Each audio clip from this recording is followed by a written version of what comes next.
Hello darlings, how are you? Welcome to another video. So today's video is going to be titled Animals Are Our Teachers. Now, I have had many experiences within this last 5 years in my animals, especially and most particularly my kittens. Now, I always like to call them kittens because I think it's very charming and so sweet. So although they are full-grown cats, so there's many ferals, and I had all of them neutered and spayed, and I think there's about 13. Now only 2 of them live in the cottage with me, because obviously, of course, Prudence passed. Now, which brings me to this particular thing that I want to speak about today. Now, Prudence taught me lessons. Now, one of those was about me healing my abandonment issue. And I will talk about that on another video, but today's video is going to be all about how animals are our teachers. And I want to use this as a metaphor because I think that when I share metaphors in my personal experiences and my personal life, that it becomes more intimate with you and we can relate and be on a vibrational similarities. Here is the analogy that I wanted to share with you. My kittens trust me, right? My kittens never worry. They know that I'm going to invariably always feed them, give them their little treats, water, and their nice little cup of warm milk at night, which I always do. And I always will do that for my kittens because I love them. And my kittens know that. And this is exactly the same type of metaphor that I want you to understand, that when it pertains to our higher self, our higher soul self, or I like to call our mermaid inner being, that it is all about trusting that all of the things that you desire will be met. The money that you desire, everything that you need will always be provided for you. Abraham Hicks always gives this quote, and she even has books written about it, and it's called Ask and It Is Given. And in the scriptures, now I'm not religious anymore, but I grew up in religion, in 2 very staunch religions, organized religion, Mormon, and until I was 42, I'm 52 now, and that's when I left and I had my first awakening. And from the time I was a wee little girl, I was raised Pentecostal Church of God. So I will always use the Bible to help my Christian friends to understand where things became off course, okay? Because the Bible is a psychological, it is not historical. And once we understand this, once we very clearly embrace this knowing of it being a psychological event that took place or that takes place, will take place, every person must become as Jesus, right? And once you can understand that, there is a sovereignty that comes about you. There is a freedom that you feel, that you no longer are entrenched in this fear tactic of what lovingly our ancestors, our generational masters, organized religion, our parents taught us to be confined into this belief that other people are outside of us and dictate our lives, okay? This is not the case. This is not the case. You are a creator, you are God. I am God. We are all gods. And we all have this fractal perspective from the greater source, which I call the great creator, because I think that that sounds lovely. And I really enjoy calling the universe the great creator.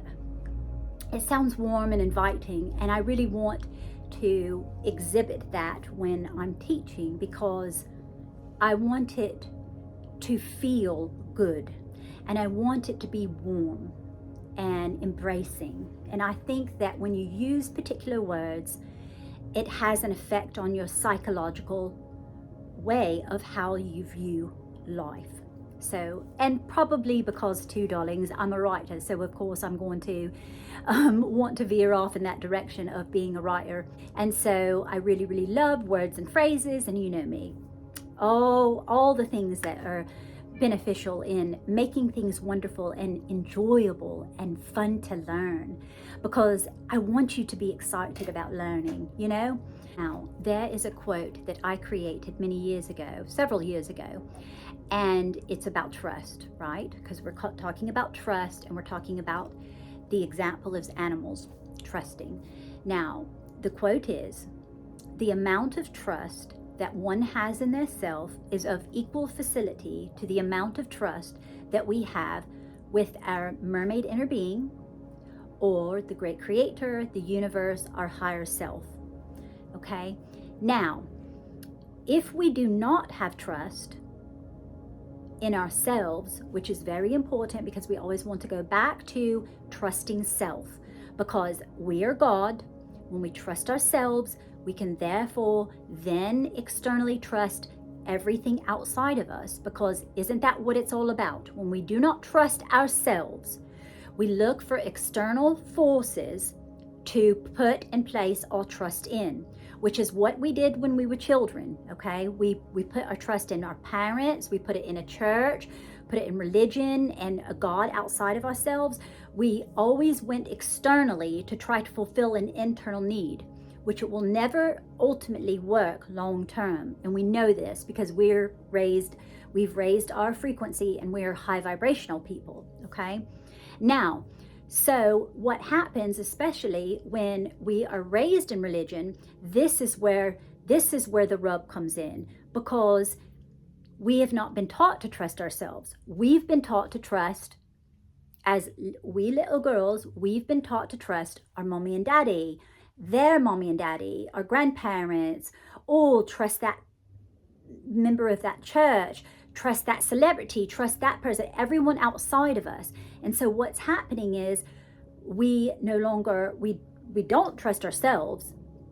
And then when someone breaks our heart and causes us to have distrust even once more, it reignites that distrust, because we put our faith in someone else and trust in someone else. And then when they break the trust, we're depleted and feel very, very low vibrational, which is the 3D vibrational on the map of consciousness. It's very low. It's like beneath 200 on the map of consciousness, okay? I'm going to share a video maybe next week on all of the levels of the map of consciousness, which I've created, and I think that you will find it rather informative. But the 3D world is very much an external perspective. It's the ego, which I like to call my little puppet, because everyone has an ego, and we don't want to be against our ego. Like, I hear so many times in the spiritual realm that people are like, oh, we need to disassociate ourselves with the ego, we need to kill the ego, we need to do all of that. Now, we don't need to be quite so dramatic, because our earthly inhabitants, and why we came to earth, was to conquer, to be able to master, to be able to grow and expand and become transformed, okay? And one of the way in our human experience to do that is that we are born of woman, the womb, woman. We are born of woman, and so we get this lovely little ego, which I call, let's nickname it, darlings, our little puppet, okay? Because we have to look at it with jovial perspective, that it's a dear little thing, and it tries to always inhabit us to doing things that it wants us to do, living in the three-dimensional, right? In the measurement of 3 dimensions, which is the world of all about like filling that need to, addiction. We need validation. We're worried and consumed with our looks. We're worried and consumed about our weight or this or that. getting things. Let me get things. I want to get things. Let me get a house. Let me get money. Let me get cars. Let me get status. Let me get friends. Let me get wealth. Let me get fame. All of these things are very, very low vibrational things, okay? It's under 200. It's very, very low. And so we want to rise out of that. Now, the only way to do this is that we've got to learn, well, not the only way, but I will say that one of the ways is that once we vibrate higher and our frequency becomes much, much higher, and we've gotten out of the 3D and frequency and our vibration has risen, we are no longer enjoy basically those third dimensional aspects of life, the earthly realm. We don't care necessarily about, oh, I got to have, 1.5 million followers on Instagram because that's going to validate little Razzie. That's going to make me feel better. Oh, I got to have so much money in the bank. And then I'm going to feel validated because I'm worth something, because everyone looks at me like she's rich, right? Or, oh, she has a brand new house and a brand new G-Wagon, Mercedes G-Wagon. Oh, look at her. And we all want that. We need it. It's the energy. So if you can think of everything as energy, and you know that when you're vibrating at such a low frequency, now we're not saying that because like, oh, I want to become so high in frequency that I'm much better than these people, because that's once again feeding the ego, the little puppet. Because you're saying, oh, I can, because that's what the ego does. The ego wants to say, I'm better than you. I'm comparing myself to you. I'm doing this better than you. You're not a success. That's the ego, the little puppet, once again. So we want to embrace puppet and understand it's there and it's very appropriate to have it. And we were born with it for a reason, because we must learn to elevate ourselves out of it, okay? And to become that Christ consciousness. Now, if you can, and my apologies, if you can learn that all things that you're doing is in essence to figure out how to raise your vibration. Now, and the reason I say this is because now, using Neville Goddard's techniques, there's nothing wrong with that. Absolutely nothing wrong. It's fun to do that because we are creators and we desire to create. That is what we are. Our minds, I am, we are, is the great, wonderful human imagination. So we are creators, we are artists. We are very much attuned to know that that's internal. That is an internal thing that we will always have and desire to do, is to create, okay?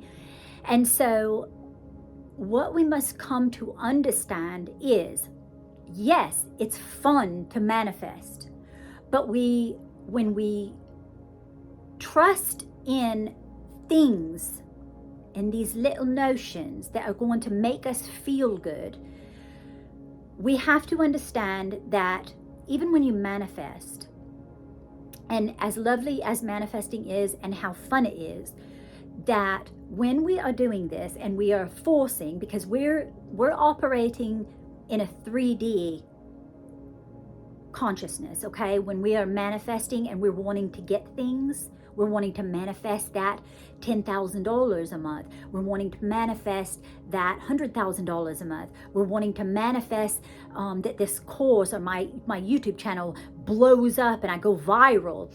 All of these things are low frequency vibrational things. And people are like, oh, it doesn't matter. You can manifest without being on a vibration. You can, okay? But here's the caveat I want you to understand. Now, you're going to hear many people say, oh, well, that's just a negative belief, or that's a limiting belief. No, here it is, okay? In a nutshell, you can and you will manifest these things. But what you must understand, if you're vibing at a map of consciousness, which is 200 and below, which is the frequency and the vibration that you're manifesting at, okay? You're in the 3D realm, okay? Well, what happens?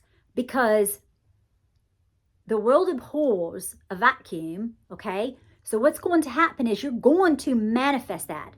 But normally when people are manifesting in that way, they're manifesting through force, okay? Because it abhors a vacuum, it's going to bring it in, okay? Because you are a creator and you can do it.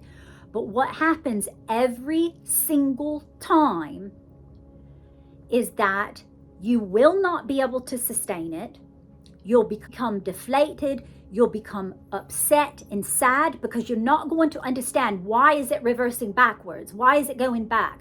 Because when you force something, it has to kick back. It has to boomerang back. And it boomerangs back tenfold, okay? So when you're doing that, you will manifest, but it will backfire every single time, I promise you.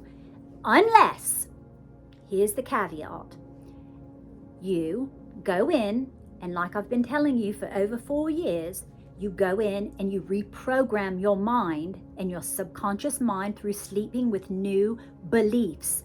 Just as a computer goes off kilter when you first get the computer and you download all these beautiful programs, well, what happens if you've automatically gotten a virus? Okay, it's just like a belief system. When our parents were teaching us, they were putting and downloading inappropriate, majority of the time, for many of the things. They were giving us a program that was not empowering. It was terrible, rubbish beliefs. And what happens is we grow up and we get older and we come out of that victim mode, but then we get back into the victim mode, and we're always back in that victim mode, because if we're staying in that belief system, which is basically low vibrational, which is the 3D world, a majority of the population in the entire universe is basing their lives on a 3D mentality. This is very low vibrational frequency. This is why there's, as a whole, invariably, this is why many people are drawn to the same type of thing. Because think of it, we're all one. I am you, you are me. But a majority of the universe is not speaking and is not living in the kind of realms that we are, that we're trying to raise our frequency. And the objective is to get to the void. The objective is to get to the 12th dimension, which is, well, we no longer will need to be here any longer, but the objective is to expand. And when I had my near-death experience when I was 21, when I had my first son, I knew that that's our main goal as human beings, right? That we're all gods and goddesses. We are all the Father, the Son, the Holy Ghost. We are all Jesus in one. We will all have to crucify ourselves, become resurrected. And that is through the Christ consciousness. That's, every person will experience a death and a rebirth, a reawakening, and all of those sort of things. That's a little bit deep, but I know that you're there for me, and you are right along with me, because you're on this channel. Obviously, you found this channel for a reason, because your energy and your frequency is feeling it and making it come to you. So what I want you to remember is that this is the reason that we need to rewire our subconscious mind, okay? When we're sleeping, we have to put new programming in, so that we are always believing in a higher, believing that we are a god and a goddess, but having trust in ourselves, that we are always safe, that we are always divine, that we are a god and a goddess, and that there is nothing that we cannot be, do, or have, that we are everything and everything is us. We never need to worry about bills. We don't need to worry about having money. We don't need to worry about all of these things. You understand that you are coming out of that lower frequency 3D mentality. You are going to want to always pay attention to the things that you are giving your attention to and what you are focusing on, okay? So focus is the male aspect, which is the conscious mind, okay? The female is the subconscious mind. Conscious mind is male. So focus. Okay, darlings? I want you to focus. And I want you to think about remembering how important it is that you trust yourself. Do not go outside of yourself and try to fix your life. Fix inside, internally first, and everything else outside of you will make its way and fix itself. That person that you don't like, they will go away. If you do not allow the ego to make you focus on things that are not benefiting you and making you to become a better person, then you must learn to refocus and keep your attention on the things that are raising your frequency at all times, okay? Focus. Do you understand, darlings? I want you to focus. Focus. Thank you so much for your support. Thank you so much for all of the new subscribers that I've gotten in the past couple of days. Thank you so much. I love you very much. You're completely dear to me, and I hope this video derive benefit from it. And as always, I'm most affably yours until my next swim. Cheers, darlings. Toodle pip.